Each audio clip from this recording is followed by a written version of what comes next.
Welcome back to our exploration of Fort Union Trading Post. Let's start by going through the main gate. The main gate was the primary entrance to the trading post. The inner gate formed an open-air reception area which allowed access to the trade house but controlled access to the courtyard. This area is known as the trade room and reception room. It was known as the business center of the trading post. Traders and American Indians held feasts and conducted business in the large reception room. Goods were exchanged from the 3 trade room windows. Now, as we head into the courtyard, I'm going to talk about the small sheds. Small sheds were temporary structures that came and went throughout the history of the post. The sheds were used as workshops for storage and housed hunters. Year-round, on average, there were 3 to 4 hunters at the fort. To learn more about the life of these hunters, follow this QR code. As we head into the trade house, this room was also the clerk and trader's office, used for keeping ledgers and inventories of trade business. The bourgeois sometimes conducted meetings with important tribal leaders and chiefs here. While this room is set up to depict a meeting, the back of the room has some crates that is a perfect representation and example of some items that would have been in the trade house.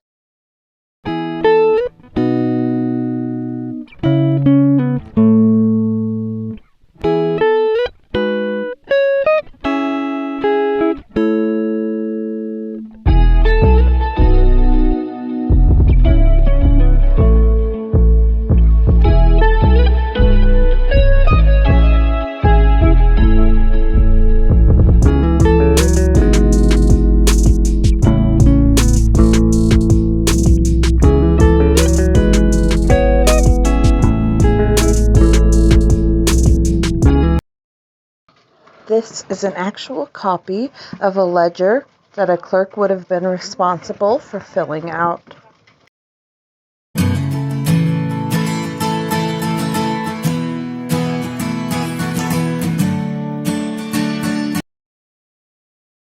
While it is a little difficult to read, it is really neat to look at.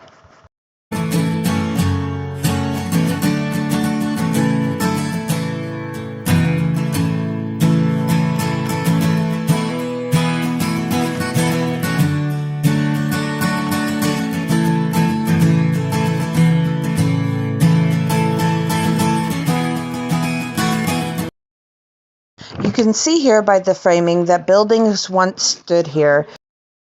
It was the dwelling range and ice house. Ice collected from the river after the river froze in the winter was collected and then preserved in sawdust. It was used to preserve meat and cool beverages during the hot northern plains summers.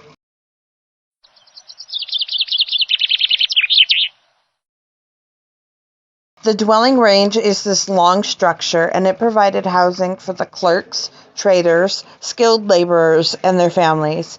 The buildings contained 6 one-bedroom units with shared central fireplaces. Manual laborers lived in crowded conditions with up to 10 people per room. Clerks had it better, often sharing lodging with 3 or fewer people.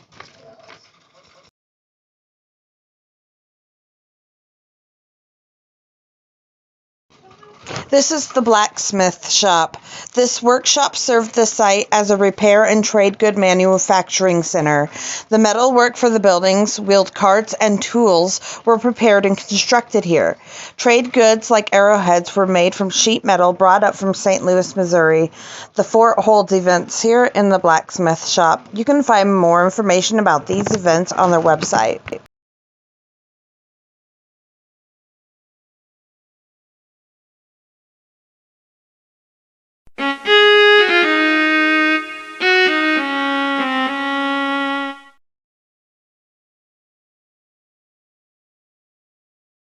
Now we're going into the southwest bastion. As the primary defensive structure of the trading post, the bastions contain portholes for artillery and small arms to discourage any attacks on the site. The bastions were made of stone measuring roughly 23 feet on the side and over 30 feet high with 3-foot thick walls. However, they were used mostly for storage and occasionally an apartment for fort employees or visitors. In 1832, painter George Catlin, most famous for his portraits of American Indians, used the bastion as an artist's studio. The northeast bastion is an exact replica of this one. To help reduce the blazing heat in the summer and reduce frigid cold temperatures in the winter, the windows contained these coverings made of fir and wood. The fir was compacted between the two pieces of wood and then nailed together. They fit snugly into the small windows, even against the high winds.